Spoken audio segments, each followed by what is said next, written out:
Yo la team LV3D, on se retrouve pour une nouvelle vidéo. Aujourd'hui, comme vous l'avez vu dans le titre de la sainte vidéo, nous allons voir à quoi l'impression 3D a pu servir pour la réalisation d'une plieuse manuelle à zinc. Réalisation d'une pièce industrielle, vraiment un gros truc de malade. Bonne vidéo les petits. Voilà, donc une plieuse à zinc, ça ressemble à ça. Donc voilà cette pièce originale et grâce à l'impression 3D, on a pu en faire une autre. On a pu réimprimer une pièce. On va voir à quoi ça sert le prototypage industriel. Alors tout de suite, on va aller à la rencontre d'Aymeric qui va nous expliquer tout ça parce qu'Aymeric a sa jeune entreprise, hein, voilà, sa jeune start-up comme on dit. Et du coup, Aymeric a lancé ces plieuses industrielles là. Allez, on va aller à sa rencontre tout de suite. Hello Aymeric, merci de nous avoir rejoints, ça fait super plaisir. On est au sein studio d'LV3D. Aymeric, est-ce que tu peux nous parler un petit peu de ces machines? Ah, des plieuses. Aymeric, toi, tu as inventé un système qui révolutionne ces plieuses grâce à l'impression 3D. Est-ce que tu peux nous en dire un tout petit peu plus? Et comment l'impression 3D a changé ces plieuses à zinc? Parce que les plieuses, elles existent depuis longtemps. Qu'est-ce que tu peux nous dire? Comment l'impression 3D a modifié ça? Bonjour à tous et toutes. L'intérêt pour moi, puisque je vends des plieuses depuis maintenant bientôt 5 ans, sont des plieuses à zinc donc qui s'adressent aux couvreurs, aux zingueurs.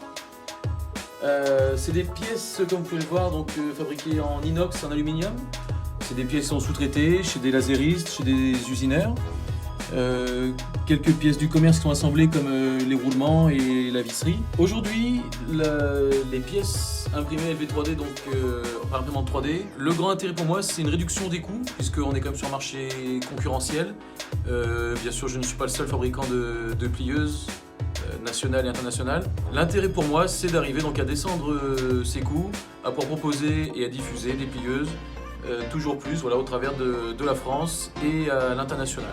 Donc l'impression 3D a changé quelque chose parce que tu as modélisé une pièce. Est-ce qu'on peut aller voir la pièce que tu as modélisée?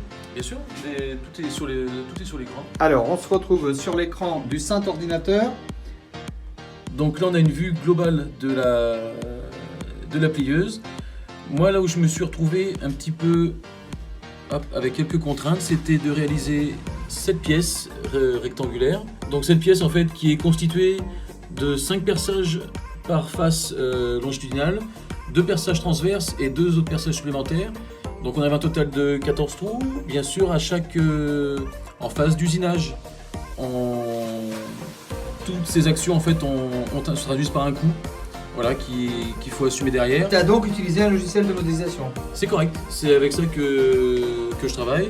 C'est ce qui me permet de faire la pièce, d'en définir un plan, de le donner à un sous-traitant, un usineur, qui lui va réaliser chaque pièce. D'accord. Bon, on va aller voir la modélisation. Donc ça se passe ici, là, sur l'ordinateur.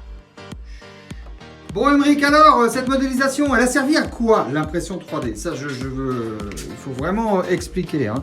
Voilà. Alors, l'impression 3D, ça, c'est des pièces de la plieuse. Exactement. Donc, à l'origine, on a cette pièce et celle-ci qui sont assemblées pour ne donner qu'une pièce.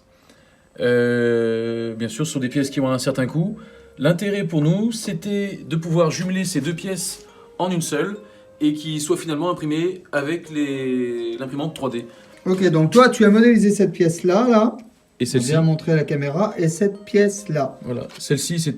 Donc Joyce Design, c'est le nom de ta société. C'est l'appellation commerciale, voilà, des produits vendus, exactement. Okay, donc ces deux pièces ont été modélisées, imprimées, et on a pu réaliser des plieuses personnalisées. Exactement. L'intérêt de l'imprimante 3D par rapport à la conception traditionnelle, c'est qu'on a un large éventail, voilà, de personnalisation qui devient possible et qui n'était pas possible avant l'imprimante 3D.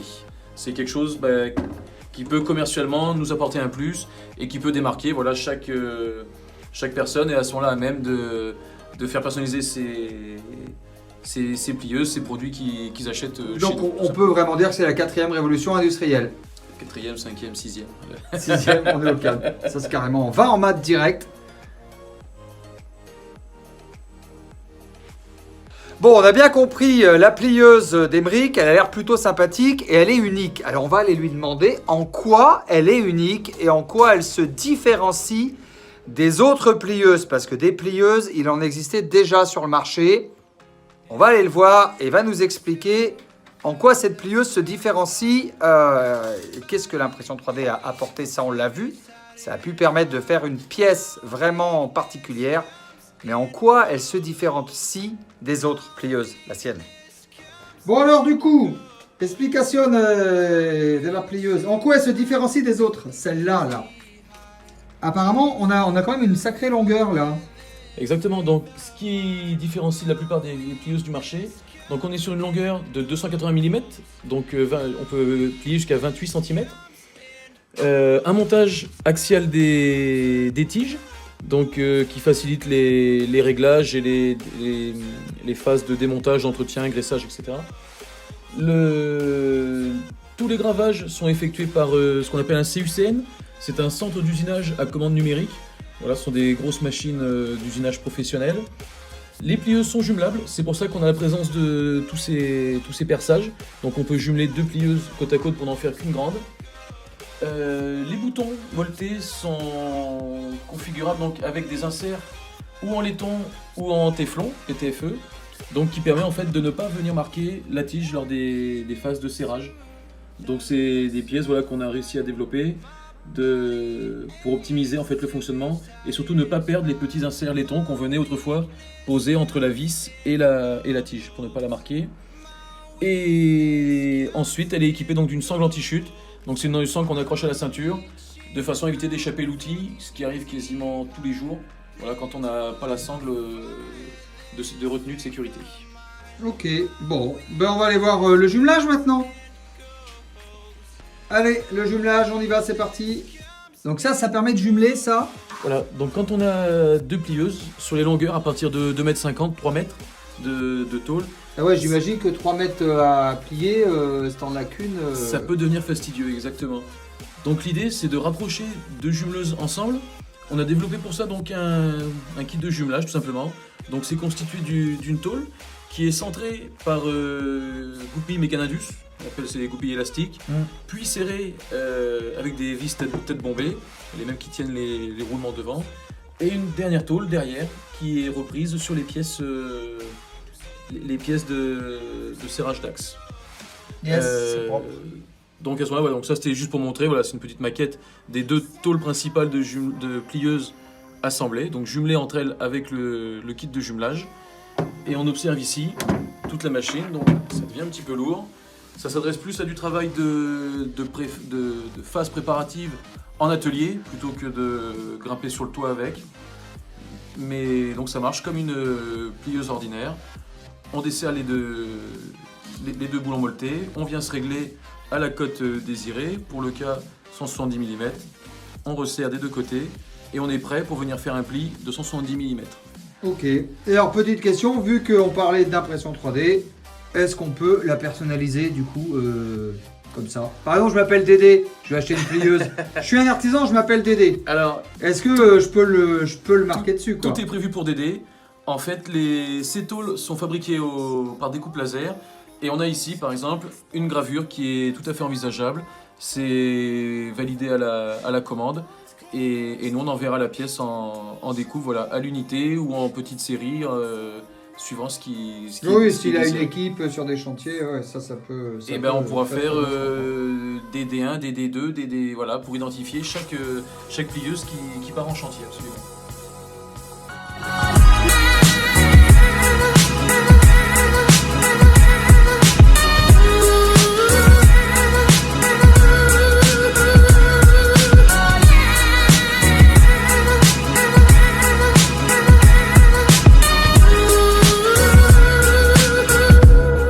On arrive à la fin de cette simple vidéo.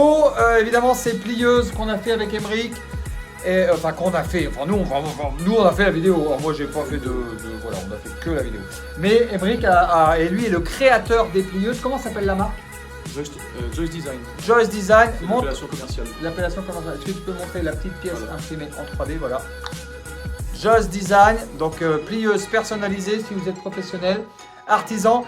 On mettra, t'en vends sur internet je crois, on Alors, mettra en fait, le lien dessous, Voilà, j'ai un... dans la description. Juste une annonce voilà, de vente, en fait, il n'y a pas de site à proprement parler.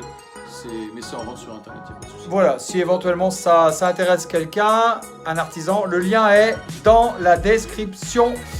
Et je crois que tu as plutôt pas mal de succès avec ces petites plieuses. Voilà, c'est vrai. Régulièrement, ouais. Très régulièrement. Voilà. Donc c'était pour vous montrer que l'impression 3D peut vraiment s'adapter à toutes les activités, à tous les marchés. Un maximum de pouces like. Pouces like. N'hésitez pas à vous abonner à la chaîne d'LV3D et à activer la petite cloche. Et moi je vous dis à très bientôt pour une nouvelle vidéo impression 3D. Ciao ciao. À bientôt. Ciao la team LV3D.